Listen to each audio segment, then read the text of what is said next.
एक वक्त की बात बताती हूँ, दुनिया के बारे में तुम्हें समझाती हूँ।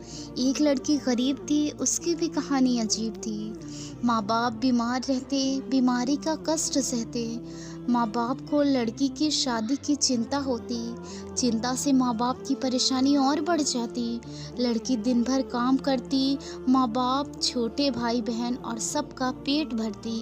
माँ बाप को जब परेशान देखती, उनसे परेशानी का कारण पूछती, तब जाहिर करते उसके माँ बाप की ब्याह की चिंता होती है उन्हें। धिक्कार है, नहीं कर पा रहे हैं कुछ। मैं ऐसा ही हूँ, पिता बोलता है। लड़की बोलती, चिंता मत कीजिए, सब कुछ भूल जाइए। नहीं करना है मुझे शादी, कृपया करेंगे हम पर अवश्य अल्लाह। मैं जीवन भर आप लोगों के साथ रहूँगी, हमेशा आप लोगों की सेवा करूँगी। जब भी मेरे साथ कुछ होगा तो मैं आपको साथ लेकर रहूँगी। मैं तैयार रहूँगी हमेशा आपकी खिदमत करने के लिए। सुनकर अपनी बेटी की बातें भूल जाते हैं अपने कष्ट सारे। फिर भी ये सोचकर अंदर ही अंदर शादी को लेकर मन चिंतित होता। एक दिन गरीब लड़की के घर आया एक रिश्ता।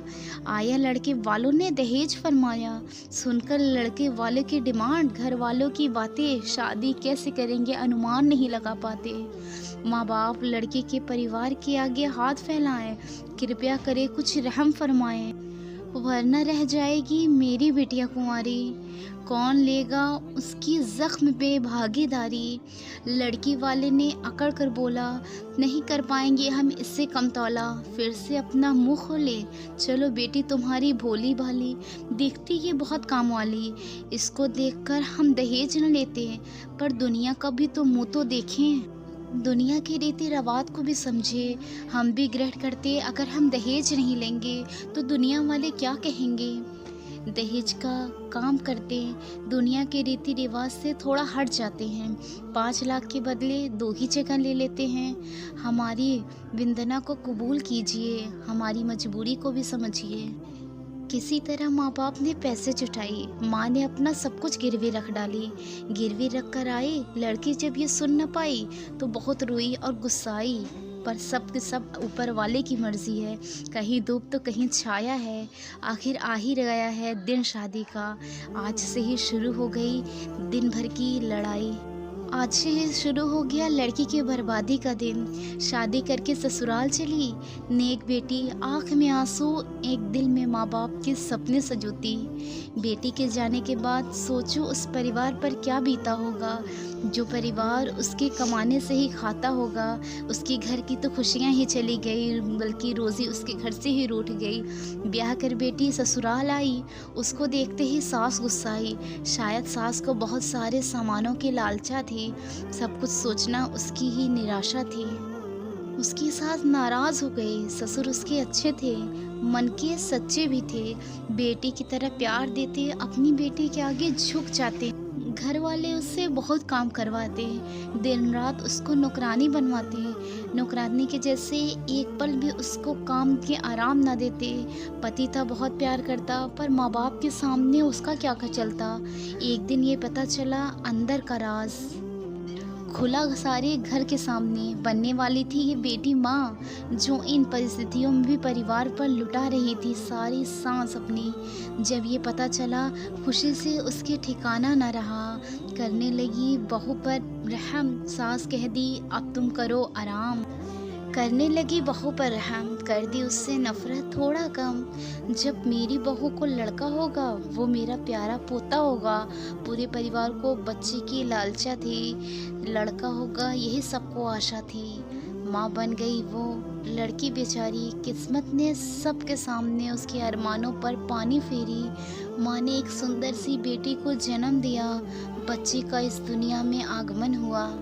नफरत करने लगे सब उससे और करने लगे उससे घिन। देखते ही देखते बदल गया दिन, और पति भी, ससुर ससुराल सबका हो गया मन बेकार। पति और ससुर भी करने लगे सास के साथ दुर्व्यवहार। उसमें भला लड़की की क्या गलती थी, आखिर ये दुनिया लड़के लड़कियों में भेद करती थी। जुल्म ढा रहे थे माँ पर, ये शैतान कहीं नहीं दिख रहा था। इनमें इंसान यहाँ माँ बाप इतना जुल्म ढाएं, दिन रात माँ बेटी दोनों को सताएं। जुल्म सहते सहते मर गई माँ बेचारी, भूल कर अपनी बेटी और दुनिया सारी। मरते वक्त भी माँ को ये हो रहा था एहसास, करके जा रही थी अकेले अपनी बेटी को छोड़कर उसका साथ। खुश हो गए परिवार वाले, चिंता सता रही थी उनको कि इस लड़की को कैसे पालें। सबने सोचा कि इसको भी मार देते हैं, इसको भी इसके माँ के पास पहुंचा ही देते हैं, भेज देते हैं। सब बोले इसको कौन मारेगा, कौन पाप का भागीदार बनेगा। ये जिम्मेदारी सास पर आई, उसने अपनी मुंह हटाई। सास ने सुनाई, मैं तो इस उम्र में हूँ, ऊपर जाकर क्या करूँगी, क्या मुंह दिखाऊंगी, कैसे इस बच्ची का कत्ल करूँगी। दूसरा अंकल ससुर का आया, उसने भी न फरमाया। उसके बाद लड़की का आया, उसने ये जिम्मेदारी उठाया। वो सोचा माँ और बेटे की लाश साथ ही ठिकाने लगाऊंगा, इन दोनों को एक साथ मुक्ति दिलाऊंगा। उसने वो सोचकर चला गया कमरे में। कमरे में पहुंचा, बच्ची का रोता चेहरा देखा। वो अपनी माँ को देखकर रो रही थी। शायद उसे भी अनुभव हुआ था कि वो अपनी माँ के पास जा ही रही थी। ये देखकर पति का दिल दहला, बच्ची को देखकर उसका मन बदला। वो बच्ची का चेहरा देखता और कहा, दे रहा हूँ मैं खुद को ही धोखा, मेरी बच्ची है, मुझे से है मरना। इस बच्ची का क्या कसूर है, आखिर ये भी तो किस्मत के आगे मजबूर है। बेटी को गोद में उठाया और माँ की लाश को ठिकाने लगाया। घर आकर वो भड़का, बिजली की तरह माँ बाप के ऊपर कड़का। बोला, मैं हूँ बदनसीब, अपनी पत्नी का हत्यारा हूँ, आप लोगों के चलते मैंने ही उसको मारा। माँ अब आप ही बताइए, खुद भी थोड़ा समझ चाहिए। यदि मैं लड़की की होता तो आपको कैसा होता, आपके साथ भी ऐसा ही होता क्या? कोई माँ अपने बच्चे को छोड़कर रह पाएगी? सब कुछ तो भूल जाएगी, पर अपने बच्चे को भूलकर कहाँ जाएगी? पूरे परिवार को एहसास हुआ, अपने किए पर सबको पछतावा हुआ। घर पर पहुँचते ही सबने माफ़ी मांगी, सोचे बच्चे को देंगे खूब प्यार, खूब शिक्षा, पाप कम करने के लिए गरीबों को भी दी भिक्षा। दिए गए उसको सारी खुशियाँ। बच्ची जब बड़ी हुई, सबको पहले वो पापा कही, सबसे पहले उसे पिता का ये नाम सुनकर अच्छा लगा। उस बेटी की बात सच्चा लगा।